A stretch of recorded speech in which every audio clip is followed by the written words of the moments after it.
नियोजन समितीची बैठक यानंतर संतोष जगदाळे आणि कौस्तुभ गणगोटेंच्या कुटुंबियांची भेट होण्याची शक्यता. मुंबई भाजपच्या संघटनात्मक बैठकांना सुरुवात. मुंबईतल्या भाजपच्या 6 जिल्ह्यांचा आज आढावा घेतला जाणार आहे. भाजपचे जिल्हाध्यक्ष सुद्धा बदलले जातील. डॉक्टर शिरीष वळसंकर यांच्या आत्महत्येच्या प्रकरणी अटकेत असलेल्या महिलेची आज पोलीस कोठडी संपणार आहे. मनीषा मानेला आज न्यायालयामध्ये हजर केलं जाणार. वळसंकरांच्या चिठ्ठीमध्ये मनीषा मानेचा उल्लेख आहे. मुंबईमध्ये नालेसफाईच्या कामांना सुरुवात. आतापर्यंत 30% काम पूर्ण झालंय. यंदा या कामांसाठी 235 कोटी रुपये खर्च करण्यात येणार असून कंत्राटदारांसोबतच 2 वर्षांचा करार करण्यात आलाय. मुंबई महानगरपालिकेची माहिती आहे. मुंबईतील 250 किलोमीटर नाल्यांची सफाई आणि गाळ काढण्याचं काम सुरू. महानगरपालिकेचे आयुक्त भूषण गगराणी यांच्याकडून कामांची पाहणी. मुंबईमध्ये सध्या 20 उड्डाणपुलांचं काम प्रगतीपथावर. यामध्ये कर्नाक पूल, सायन आणि बेलासेस या मोठ्या पुलांचा समावेश आहे. पावसाळा तोंडावरती आल्यामुळे ही कामं निर्धारित वेळेत पूर्ण करण्याचं महापालिकेच्या समोर आव्हान आहे. ठाणे महानगरपालिका क्षेत्रामधील रस्ते दुरुस्तीची सर्व कामं 20 मे पर्यंत पूर्ण करा. आयुक्त सौरभ राव यांचे निर्देश. घोडबंदर रोडवरती सुरू असलेल्या सर्व कामांची राव यांनी पाहणी केली आहे. मुंबईतील छत्रपती शिवाजी महाराज टर्मिनसवरती छत्रपती शिवाजी महाराजांचा पुतळा उभारावा. शिंदेच्या शिवसेनेचे खासदार रवींद्र वायकर यांची मागणी. यावेळी रेल्वेचे महाव्यवस्थापक आणि विभागीय व्यवस्थापकांकडून सकारात्मक प्रतिसाद मिळाल्याची वायकरांची माहिती. मेट्रो 3 मार्गिकेवरील आरे ते बीकेसीच्या दरम्यान धावणाऱ्या गाड्यांच्या वेळापत्रकामध्ये बदल. आज मेट्रोची सेवा सकाळी 6:30 ते रात्री 9:30 आणि शनिवारी सकाळी 7:30 ते रात्री 9:30च्या दरम्यान सुरू राहील. ठाणे घोडबंदर रोड 26 एप्रिल ते 29 एप्रिलपर्यंत अवजड वाहनांसाठी 4 दिवस बंद राहील. रस्त्याच्या दुरुस्तीचं काम हाती घेण्यात आल्यामुळे हा महामार्ग बंद असेल.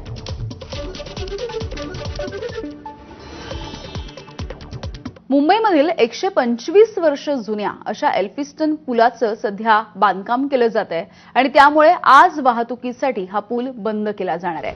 हा पूल पाडून तिथे नवीन डबल डेकर पूल मुंबई महानगर प्रदेश विकास प्राधिकरणाकडून बांधण्यात येणार आहे. त्यामुळे हा पूल पुढील 20 महिन्यांसाठी बंद ठेवण्यात येतोय. या पुलाच्या इथून आढावा घेतलाय आमच्या प्रतिनिधींनी. मुंबईतील 125 वर्ष जुना पूल आज रात्री 9 वाजल्यापासून वाहतुकीसाठी बंद करण्यात आहे. मी त्याच पुलावर उभा आहे. हा पूल म्हणजे प्रभादेवी पूल.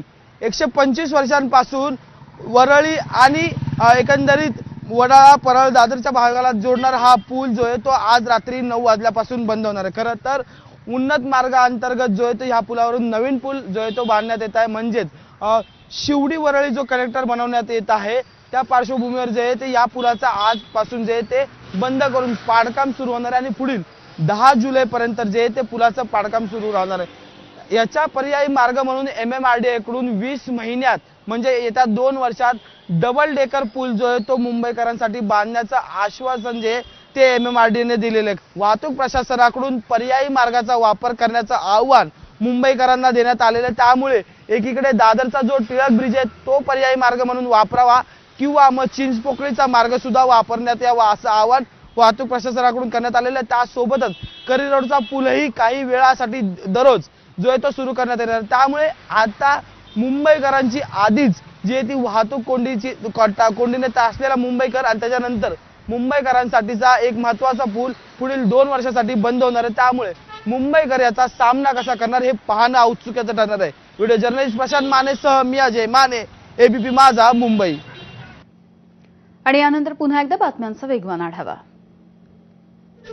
मुंबईला पाणी पुरवठा करणाऱ्या 7 धरणांपैकी 3 धरणांमधला पाणीसाठा खालावला. त्यामुळे मुंबईकरांनी पाण्याचा काटकसरीने वापर करावा असं आवाहन सध्या करण्यात आलं आहे. जलवाहिन्यांच्या दुरुस्तीसाठी घाटकोपर आणि कुर्ल्यामधील काही भागामध्ये शनिवारी पाणी पुरवठा बंद राहील. नागरिकांनी काटकसरीने पाणी वापरण्याचं पालिकेचं आवाहन. गडचिरोलीच्या सिरोंचा तालुक्यामधील झिंगानूर वासियांची पिण्याच्या पाण्यासाठी 3 ते 4 किलोमीटरची पायपीट. खड्ड्यातील दूषित पाण्याने भागवावी लागते तहान. वाढत्या तापमानामुळे लातूरच्या काही भागामध्ये पाणी टंचाईच्या झळा. जिल्ह्यामधील पाणी पातळी लक्षात घेत येत्या महिन्यामध्ये अधिग्रहणांची संख्या वाढण्याचीही शक्यता आहे. यवतमाळच्या कारेगाव पारधी बेड्यावरती टँकरच्या माध्यमातून पाणी पुरवठा सुरू झाला. धोकादायक विहिरींमधून महिला जीव मुठीत धरून पाणी भरत असल्याचं भीषण वास्तव एबीपी माझानं दाखवलं होतं. कोल्हापूरमध्ये पहाटे अवकाळी पावसाच्या सरी, जोरदार वाऱ्यासह कोल्हापूर शहरासोबतच ग्रामीण भागामध्ये सुद्धा पावसाच्या सरी, त्यामुळे उन्हापासून हैराण झालेल्या नागरिकांना दिलासा.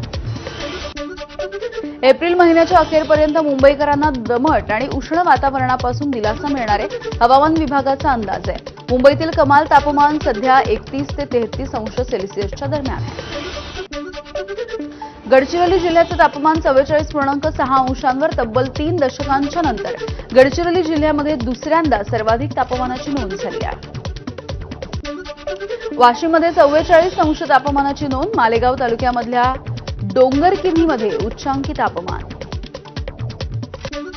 चंद्रपूर जिल्ह्यामधील ब्रह्मपुरी शहरामध्ये 45 अंश सेल्सिअस तापमानाची नोंद झाली आहे. या मोसमामधलं हे सर्वाधिक तापमान आहे.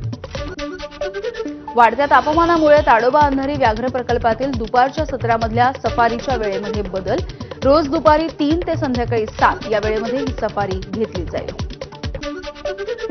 मंत्री गणेश नाईकांची भाजपचे आमदार राजन नाईक यांना तंबी. 2015 नंतरच्या वसई विरारमधील अनधिकृत झोपड्यांना संरक्षण देऊ नका, आढावा बैठकीमध्ये गणेश नाईकांची तंबी. उबर चालकांचे डमी आयडी असल्याचं उघड, प्रवाशांच्या सुरक्षेला धोका. या विरोधामध्ये मनसेचं कुर्ला फिनिक्स मॉलमधल्या उबर ऑफिसमध्ये आंदोलन. कारवाई होईपर्यंत उबरची सेवा बंद करा, मनसेची मागणी. एसटीच्या उत्पन्नाचा आलेख ऐन उन्हाळी हंगामामध्ये घसरला. 1 ते 23 एप्रिल दरम्यान उद्दिष्टाप्रमाणे दिवसाला 3 ते 4 लाखांनी उत्पन्नामध्ये घट झाली आहे, तर प्रवासी संख्याही गेल्या वर्षीच्या तुलनेमध्ये 1.5 लाखांनी कमी झाली आहे. कोल्हापूरचा पठ्ठ्या लोकसेवा आयोगाच्या परीक्षेमध्ये उत्तीर्ण झालाय. मेंढपाळाचा मुलगा बिरदेव डोणेची नेत्रदीपक कामगिरी. यूपीएससी परीक्षेमध्ये बिरदेवचा देशामध्ये 551वा क्रमांक. सांगलीच्या खानापूर तालुक्यामधल्या बेडापूरच्या विवेक शिंदेची आयपीएस पदाला गवसणी. ग्रामस्थांनी फटाक्यांची आतिषबाजी करत विवेकची मिरवणूक काढली. धाराशिवच्या सटवाईवाडीमधील पुष्पराज खोतला यूपीएससी परीक्षेमध्ये यश मिळालंय. पुष्कराजचा देशामध्ये 304वा क्रमांक आलाय. सध्या पुष्कराज कृषी अधिकारी म्हणून कार्यरत आहे. नांदेड जिल्ह्यामधील यूपीएससी आणि एमपीएससीच्या परीक्षेमध्ये यश मिळवलेल्या विद्यार्थ्यांचा सत्कार करण्यात आला. माजी मुख्यमंत्री अशोकराव चव्हाण यांच्या हस्ते हा सत्कार करण्यात आलाय. धाराशिव जिल्हा परिषद सरकारच्या गंभीर 100 दिवसाच्या कार्यक्रमाच्या अंतर्गत मराठवाडा विभागामधून अव्वल आलेला आहे. भारतीय गुणवत्ता परिषदेच्या पथकाकडून धाराशिव जिल्हा परिषदेचं मूल्यमापन करण्यात आलंय. कुमार मंगलम बिर्ला यांना लता मंगेशकर पुरस्कार प्रदान करण्यात आला, तर सुनील शेट्टी, सचिन पिळगावकर, शरद पोंक्षे, सोनाली कुलकर्णी, रीवा राठोड, आरंभ ग्रुप यांचा मास्टर दीनानाथ मंगेशकर पुरस्कार देऊन गौरव करण्यात आला. सविस्तर बातमी बघूयात. जगामध्ये सर्वाधिक तापमानाची नोंद सध्या विदर्भात होती आहे. राज्यात सर्वाधिक वनक्षेत्र असलेल्या गडचिरोली